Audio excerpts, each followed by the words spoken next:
sapat na yung mga ulam na ganito kabayan. Kapi, mangga.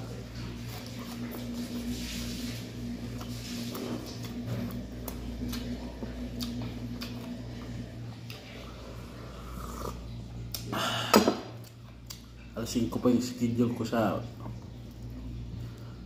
maligo. May schedule kami kamain dito para ganoon. Pagluluto, mayroon din schedule para hindi traffic.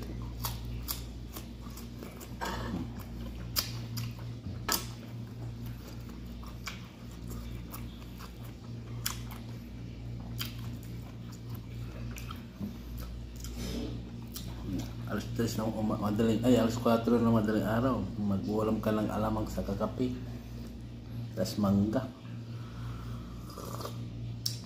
Ayun, dilim pa kabayan, mamaya sabihin, sisi na nga rin si kabaya.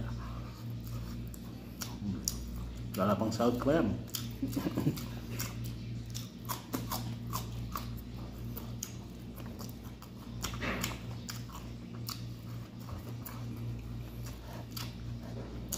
Sabi nila, pag may tinabi ka, may anihin ka, nandito yun.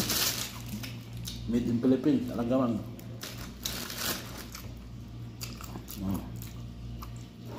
Ano ko yun?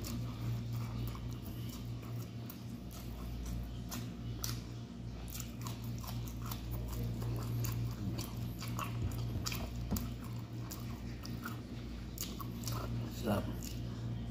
Ang buhay OFW, masarap na may kilap. 3 peso, gising ka lang alas 3 ng madaling araw. Samantalang sa Pinas, patulog-tulog.